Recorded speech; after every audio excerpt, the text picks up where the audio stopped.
حضرت میمونہ رضی اللہ تعالی عنہا۔ السلام علیکم ورحمۃ اللہ وبرکاتہ۔ میمونہ نام والد کا نام حارث اور والدہ کا نام ہندہ تھا۔ پہلے مسعود بن عمر بن عمیر الثقفی کے نکاح میں تھیں۔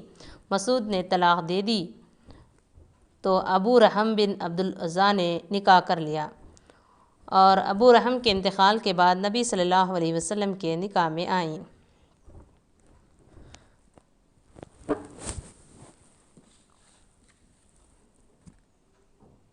یہ عجیب حسن اتفاق ہے کہ مقام صرف میں ان کا نکاح ہوا تھا اور صرف ہی میں انہوں نے انتقال بھی کیا۔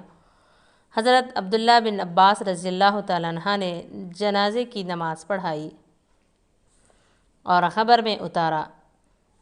صحاح میں ہے کہ جب ان کا جنازہ اٹھایا گیا تو حضرت عبداللہ بن عباس نے کہا، یہ رسول اللہ صلی اللہ علیہ وسلم کی بیوی ہیں، جنازے کو زیادہ حرکت نہ دو، بادب آہستہ لے چلو۔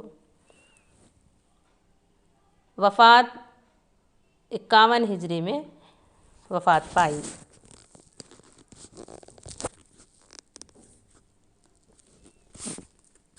اللہ تعالیٰ ہمیں نیک لوگوں میں شامل فرمائے، آمین۔